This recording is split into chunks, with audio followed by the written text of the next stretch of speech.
Hello, I'm Maria Hall Brown, and this is LA Currents. 469 square miles. That's a lot of space, and that happens to be the dimensions of the city of Los Angeles. And the person that is responsible for planning a lot of that, or having his department plan, joins me today. Vince Bertoni, the Director of Planning for the City of LA. Nice to have you here. Thank you for having me. All right, I was just telling you before we started to roll the show that I am overwhelmed by what the city planning department does. So what's your elevator speech to explain to somebody exactly what the role of the planning department is? Well, I think that first and foremost, you're not alone. I think that many people, many everyday Angelenos, don't understand that the city is actually very consciously shaped through rules. And our department's been around. This is the 100th anniversary of our department, so it's been around for 100 years. And what we really do is look very long-term at the city in terms of overall, in terms of how in different ways it should grow. And then we also work day to day. When individual development projects first come in, many of them have to go through our department just to make sure that those really kind of are in keeping with what the plans and the vision are. Okay, so within the full department, there are different, pockets of commissions and focuses of attention. So what are some of the big ones? Right. Well, in terms of commissions, we serve 9 commissions in the city. We have a city planning commission that looks citywide at the entire city for the really long-range policy and the things that really impact the city in a very comprehensive and complete way. Mm-hmm. But we also, since LA we're so large, as you mentioned, 469 square miles, we have area planning commissions. So those things that are much more individual to a neighborhood. For example, if a restaurant needs to go in and have an alcohol permit or something like that to serve beer and wine in a particular neighborhood, and a neighborhood's concerned about that would go to an area planning commission. Okay. And we have 7 of those. In addition, we also serve our Cultural Heritage Commission, which deals with all the historical buildings and structures and districts, and also history, not just in a physical, like man-made form, but also sometimes it's trees and landscaping too. So we really cover a lot in terms of the commissions. How we're kind of organized as a department is we have some of us look at citywide policy that impacts the entire city, and that's our citywide policy. We also do community planning, and that's where we take our citywide vision and really fine-tune it to the individual areas of the city. So the city, and how large it is divided into 35 community plans. Right. And so those community plans are really where the pedal hits the metal in terms of how we can really shape our communities. And then we also have our development services.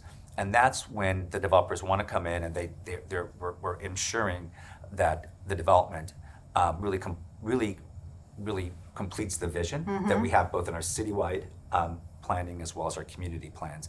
Not all projects need to go through our department, but certain ones do if they may have particular impacts in an area. Okay, and one of the huge issues in Los Angeles is housing. Right. I mean, housing that exists, housing that doesn't exist, housing that's changing, affordable housing. So how is that? Because I know that you mentioned the fact that you look long range and long term, and there are things in place that maybe are not visible to the citizens now that are going. So I know that there's a big, it's called the housing element. Right. So how is that working, and what's going on with that? Housing element, it's actually a requirement under state law that all cities and counties plan for housing for the future. And we're required to take a look at this roughly every 8 years to make sure that we're housing all the Angelenos we have today, right? As well as who we'll be having in the future. And we do this in a way to make sure that we have enough housing through the various income groups so that everyone could have a safe, affordable housing. And we look at we're a very diverse city, and we have to look at our diversity and make sure we plan for all of our communities and think about issues such as equity. We're having a lot of conversations this week about equity and racial justice. And that really flows throughout what we do in planning. When I talk about the big picture general plan, that's actually a very important part of it, our community plans as well as our development projects, and it also plays out in our housing element. So we're looking at a lot of things when we're talking about planning, and especially when we're talking about housing too, because it impacts everyone. And we are trying to, as we do our planning, really reflect our communities and make sure that that we're always looking at them to make sure that we're being as equitable as possible. Is there a timeline for the decisions, or is there something happening right now? I mean, is there something tangible that's taking place in LA that you can share? Well, we're doing a lot of things, in terms of decisions, in terms of our planning. We are actually fundamentally rewriting our zoning ordinance for the first time since 1946. So if you can, the last time our zoning ordinance was written from the ground up was just right after World War II. Things have changed since then, Things just have changed. a little bit. Yeah, there's not the farms in the valley anymore, right? We're a very different place. And so the DNA of our code is still written in a way where the ideal was to leave downtown and live in your in your ranch or your ranch style home in the valley. And we're a very different city in terms of the composition of our people. And so we really need to make sure that our new zoning really reflects that. We move around our city very differently. If you think about 1946, the idea was everyone to have a car, and we're just about to start, the expansion of our freeway system. Now we're not looking at the car for all the answers for how we get around the city. We're looking at public transit. We're investing a lot in subways and rail and buses. We're investing in bicycle lanes, and we're investing in how allowing people to walk around the city. And we're actually thinking about walking in LA, and so all of those things come together in terms of how this city is actually operating now and how we're doing it in the future. It's the zoning ordinance. It really has so many little decisions in there that really impact how we shape the city. So we're going to really fundamentally rethink it, so it really reflects how we're really moving around today. And it also needs to really reflect some of those issues of equity that I mentioned earlier, that we are really treating all of our communities equitably. And so that's something that we want to make sure that we include. Okay, just to clarify, because I think this is fascinating, there's definitely a different temperament and tone to people who are getting to the age in which they're looking for their own place to live. And a lot of these seem to want to live in an urban area so they don't have to have a large community, et cetera. So would zoning questions change, or zoning issues change something from an industrial space to a housing space so that people could live where they work? Right, and that's a great question. So if you think about 1946, we were very different in terms of how we produce things. Our manufacturing is very different today than it was then. Back then, it was much more polluting, it was noisier, it was creating pollution. You can actually do manufacturing so much more cleaner and easier today. So the need for separating from some of these uses is no longer needed anymore, just from a technological standpoint. And there is a greater need for housing than we had in the past. So what this new zoning is going to do is it's also going to give us opportunities that we can actually hopefully combine them and put people closer together and really do it in a way that's thoughtful and systematic. You've started to see that in downtown LA in the Arts District. If anyone's been in the Arts District anytime in the last few years, you will have seen these areas that had been industrial for over 100 years getting turned into residential. And some of the buildings are still being used for industrial right next door. Is it a problem? Well, no, because what we do is we have to actually study them and make sure that we're actually not creating that the health is okay, is fine. But we're able to build things and manufacture things so much more differently, so we can kind of create more safe separation than we were in 1948. Interesting. Okay, so you mentioned the fact that we're going through a very tumultuous time. Right. And one of the things that unfortunately has happened is that there are businesses that have suffered damage through looting, et cetera. Right. And Mayor Garcetti mentioned that the city planning department would streamline any kind of needs and permits that people might have at this particular time. Is that something that is easy to explain? Yeah.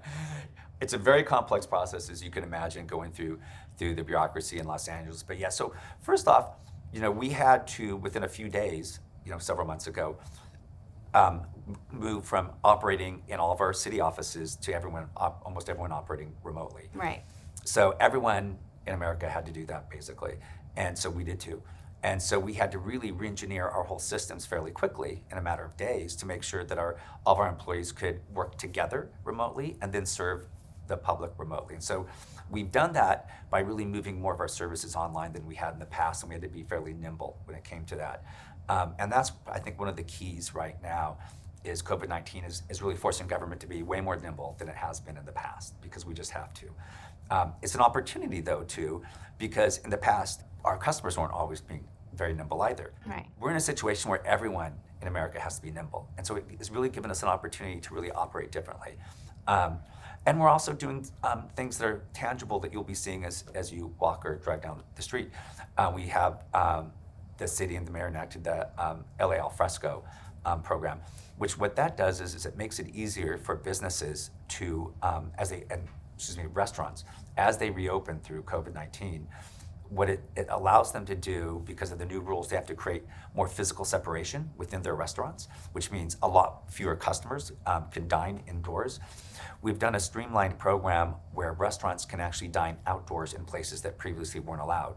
So you can turn a parking lot, perhaps a sidewalk, and maybe even part of a parking space that may be on the street into outdoor dining. And you've started to see some of this, where you've seen some restaurants put in the green, turf to make it feel like more of an outdoor garden space, which otherwise would be a parking lot. So are those going to be temporary permits until we're past what is considered the crisis period, or are these things going to stick? The idea is to keep this through the COVID-19 crisis when they're not allowed to use all their dining space. Right. And then with the idea that they'll be going back to where their spaces are now. But it's also given us the ability to, we also need to be looking long-term beyond COVID-19 to do more streamlining efforts, because it's not just about during COVID-19, it'll be about afterwards, so that we can really rethink some of our systems, because we know that our economy is feeling a lot of pain right now, and we want to make sure that we can kind of keep the economy moving forward. But we have to do that in a way that understands the needs of our communities. And so that's going to be some of the things as we look at COVID-19 that we're going to be doing. I mean, the impacts of COVID-19 have not been the same across, and if our communities of color, blacks and Latinos are twice as likely to die of COVID-19 than whites are. And so those communities have felt particular pain as part of this crisis. And we want to make sure, as we look at these things long term, no matter what it is, that we're listening to the voices from our communities of color, especially the Black community, as we expand our businesses and how we look at things. We need to really pay attention to that. And we're going through this kind of reflection period right now, I think, as a society. And when we talk about racial justice and equity, we need to look at it in everything we do. And that's going to be a real re-engineering of the thought. So when I look at things such as restaurants and opportunities, whatever it is, we need, that's part of the COVID-19 response, but we also have to think of other things that are impacting these communities too. You made me think of so many things when you were talking, because you're right. Nothing is as usual, but it's also an opportunity to make changes. And some of these changes are going to work, and some of these changes are going to be not as good. Have you, from your vantage point, already seen changes that the LA Planning has done that you want to keep? Because it's not very often that government gets to pivot. And so congratulations on being able to pivot. Right. But have you seen things that you've incorporated into the planning department that you're thinking, even after all this is over, we need to keep this going? Right. Well, we've been really moving online and operating online, and I really want to keep that, not only keep what we've done online, but keep on expanding it. Oh, okay. I want to see us be able to operate so much of our interactions with everyday Angelinos, as well as all the customers we serve online, so that people don't have to come to a physical office to really interact with us as a department. Okay. And so that's something that is more than just the permits. It's going to be, how do we interact with the public.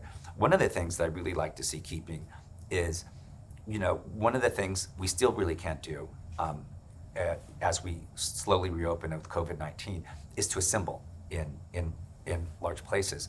And so much of what we do is community meetings. It may be small groups, it may be large groups. And that community interaction, I will tell you, that's one of the things I miss the most, having been a planner for 30 years. Good ideas come out of that. Absolutely, and having this small interaction with folks is very meaningful. Mm-hmm. Coming to them where they live and where they work, and coming to their community and walking their streets, trying to understand their experience, just try to walk in their shoes for a few moments to help better plan those areas. That's something I really do miss. But I will tell you, the one thing that we've been able to do is to reach out to people in different ways. So we've been doing a lot of online meetings where we basically create like virtual meetings. Okay. And what that's allowed us to do is reach actually a lot more people than we have in the past. And I think people who normally would not be engaged in our process because they wouldn't have the time to take off work, take out of their busy lives, to drive to City Hall, to drive to a city office somewhere in LA, or even to maybe even a local community room. It's just they don't have the time in the day and wait to be heard from their own home or wherever they may be. They can be watching on their iPhone. They could be at home. They can participate meaningfully in what happens in their government, and that aspect I really want to keep going, because I think it's when I talk about equity in what we need to do, especially as we're being very, I think, reflective right now. We need to be able to figure that out, and we look through the lens of equity is how do we keep these kind of web type of engagements moving forward. Okay, so I'm going to give you a tagline. Don't stand in line, go online. I like it. Yeah, there you go, whatever. Anyway, I don't have a career in advertising, I'm sure. So some of the things that you also consider, I mean, you're talking about the alfresco, and you're talking about, being able to offer Right. the restaurants an opportunity Yeah. to still have enough constituencies so that they can survive. Right. But some of the other things that I know that I didn't realize is health and safety, lots of things that the city planning department thinks about beyond just the economic value of something or whether it fits into a zone. I mean, there's a lot of other nuanced decisions that go into the permitting process too. Yeah, and our building and safety department focuses on a lot of the health and safety as well as fire department, and we really focus in on understanding that they're going to look at those things very carefully. What does that mean in terms of how we build things?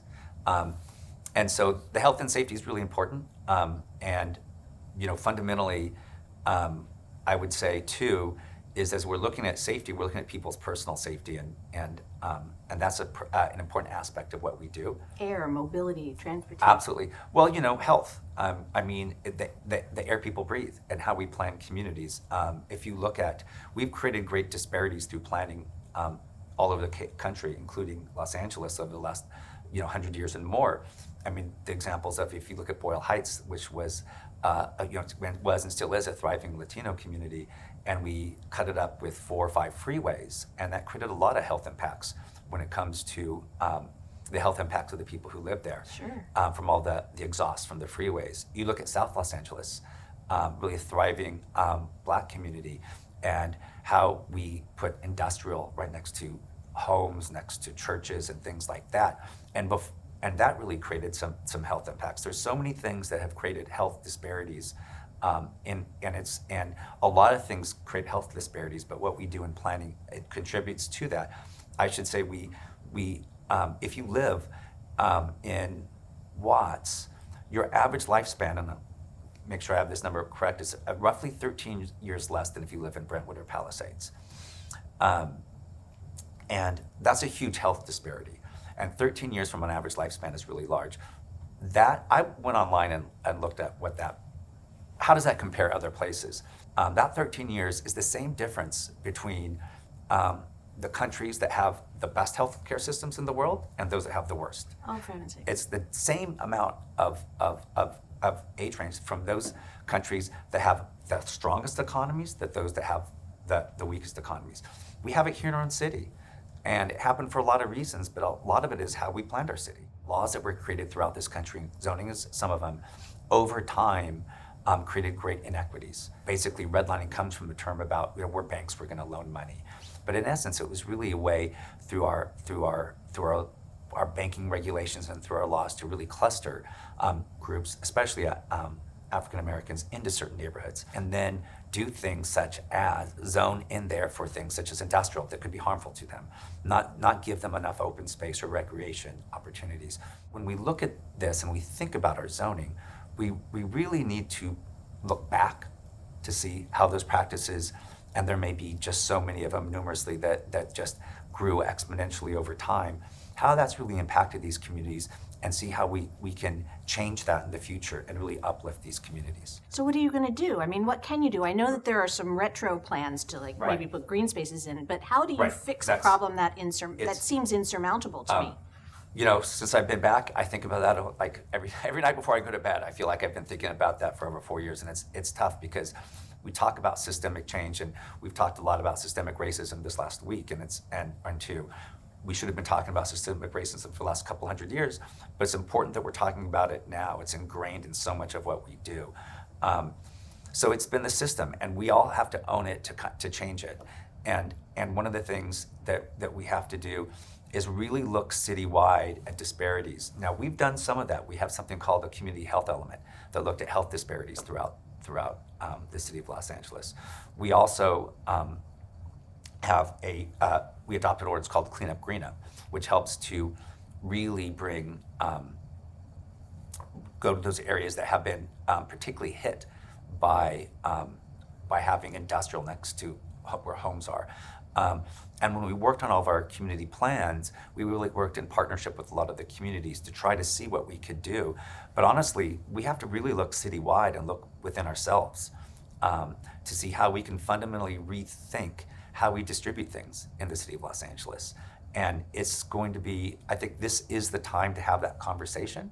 This is the time for us to be self-reflective and to see how we can really plan differently for the next 100 years. So, to your point, things are probably even going to, hopefully get more aggressive in terms of, making these changes. But there are things already seeded. There are green spaces that you have started to put in. There is the LA River project to sort of allow that to be a community asset and not a community eyesore. So, there were things that were already started, correct? Right. There are things that have started, and bringing transit throughout the city. The struggle that we have, though, is when we bring so many of these new things that are good for communities, like additional green space, additional transit, it can be a magnet for displacement, right? So then all of a sudden the area becomes attractive, and people from other parts of the city we're not building enough housing there are looking for places, and then all of a sudden there's a new green space, there's a new metro station, so there's a new bike lane. It becomes attractive to go there. So the prices go up. And people get priced out and they have to move somewhere else. So one of the things we really have to pay attention to is it's the city and the citywide. We have to be constantly looking that some of the issues in our communities that we're desperately trying to uplift and hear their voices and lift and give them, provide the communities that they're really asking for and really listen to them, means it's a balance of making sure they have things in their community, but it's also making sure that other communities are taking their fair share of responsibility on things such as housing. And so that's going to be the balance that we have to do.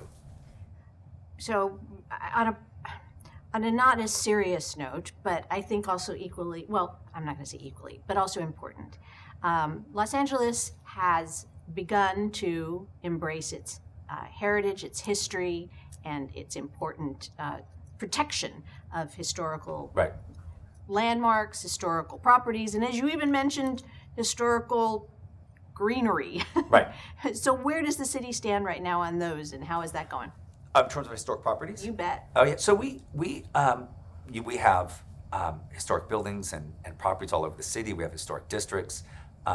What's a historic district? So it's where several buildings come together, and just their collection of being historic buildings really makes them. Because of their architecture, because of the history. It could be the architecture. It could be the significance of the place. It's usually about the architecture of the buildings and really being reflective of a place in time that this area and the collection of buildings were very common, and now they're being more rare, and so we want to save them for future generations. Okay, so I automatically think of some really cool places like Olvera Street, but what would be a not as well known historic part of the city that is there a place over I mean, I guess Hancock Park, where the mayor lives, would that be considered one? Right. Or some of the, Well, the mayor technically lives in Windsor Square, which is a historic district, Okay. right next to Hancock Park, which is Okay. also a historic district. We have them all over the city. We have some down near the harbor in San Pedro. We have them in the San Fernando Valley. We have them in the west side. We have them east. We have places like Stonehurst in the valley, which is this really interesting collection of homes that are largely made out of rock, and they're on a little bit larger homes. We have some that. I guess I'm surprised there's something in the valley. I there's don't several. mean to be disparaging by any, but that's a really fun thing to learn. Yes, and then there's something called, I think, the Eichler Tract, which is a mid-century modernist. Oh, of course. In the northern part of the valley. Very famous. So they're there. We have in your San Pedro, Vinegar Hill, I believe is the name of that district down there, which is a small collection of homes. Highland Park is, a lot of that is in a historic part of LA. But we have an exciting history. We do. And I'm just, that was a great challenge that you gave me. Is trying to give. I don't want to be challenging. No, this is good. Well, speaking of challenges, you've been with the city now for about 4.5 years. Right. I am sure it was an exciting opportunity when you took the position, knowing full well that you're dealing with the second largest city in the United States. So how has the last 4.5 years been? How are you feeling? What are I mean, you couldn't have possibly imagined a global pandemic. No. And, It's been, it's fascinating because, I came in at a time where there was ballot propositions about planning that on the citywide ballot, Measure JJJ and Measure S, which was all about, it's very few times that you actually have, city planning on the ballot. And we had not just one, not two, right? Within my first year here. And one passed, one didn't, but it's this idea of asking, Angelenos, how should we grow in the future? And so, working through those issues was one of the things that I found, really fascinating. How we have worked through issues of fundamentally rethinking how we do planning in here.